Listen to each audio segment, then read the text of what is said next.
For decades, we've pretty much viewed the world's economies through just two lenses, right? It's either capitalism or communism. But what if the next global superpower doesn't fit into either of those neat little boxes? Today we're going to unpack China's incredibly unique economic system, a hybrid model that's basically rewriting the rules of global power as we speak. You know, this quote really nails it. For years, experts in the West have been trying to jam China into a familiar box, predicting it would either crash spectacularly or slowly become a democratic capitalist country just like them. But China? Well, it hasn't done either. It's charting its own path with a completely different map, and that's exactly why so many predictions have been flat out wrong. So, what is this system really? You hear the term state capitalism thrown around, but honestly, that doesn't quite get to the heart of it. This is something else. It's a purpose-built hybrid, engineered by Beijing from the ground up to achieve national goals that go way beyond simple profit. So let's break down what this dragon model is all about. Okay, this is the absolute core of the whole thing. In this model, markets are not the masters. They're simply tools in the state's toolbox.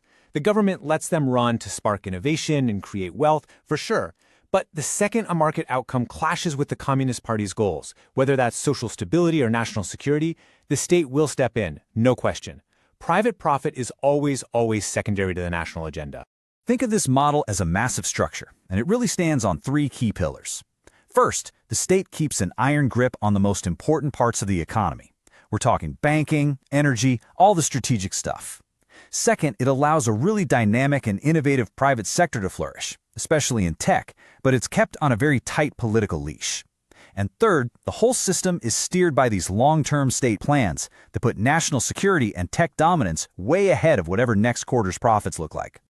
All right, now this is where the dragon model goes from being a 20th century idea to a full-blown 21st century reality. Technology.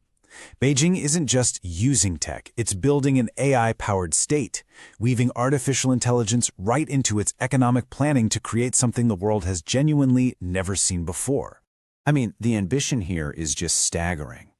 This isn't about making a few cool chatbots. Beijing's plan is to make AI part of the very fabric of the economy, to make it as basic and fundamental as electricity.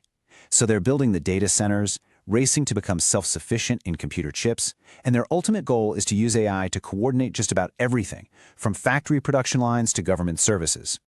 Now, of course, this whole approach is a massive gamble. On one hand, supporters argue that AI planning could smooth out those chaotic boom and bust cycles and point resources at national goals with incredible speed. But on the other hand, critics are raising a huge red flag. What happens when the state's all-powerful algorithm gets it wrong?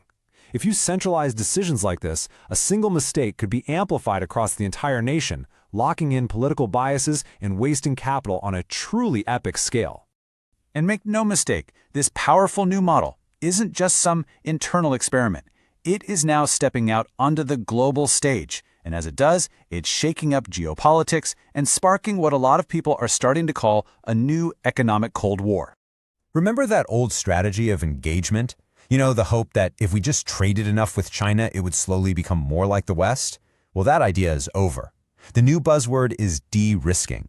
Western powers are now actively trying to make themselves less dependent on Chinese supply chains for all the critical stuff, like semiconductors and green tech minerals. It's not a full-on divorce, but it is a fundamental rewiring of the entire global economy.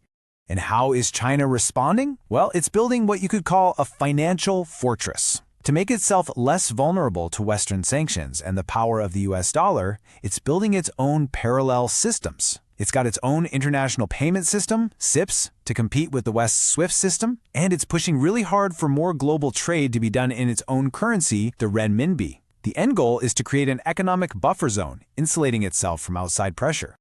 But, and this is a really big but, this powerful model is not invincible. Right now, the dragon is going through a massive internal stress test, and some pretty serious cracks are starting to show up in that fortress. Let's just take a second to look at the scale of these problems.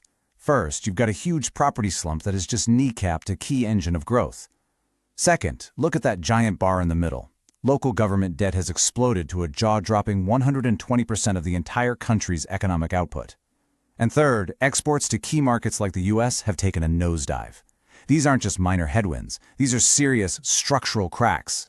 Now this tells a different kind of story. It's about a crisis of confidence. 15,200. That is the projected number of millionaires who packed up and left China in 2024. That is the biggest outflow from any single country in the world. And you know, when the wealthy and the well-connected start voting with their feet, that sends a very powerful signal. So where are they all going? Well, to stable, predictable places like Singapore, North America, the UAE.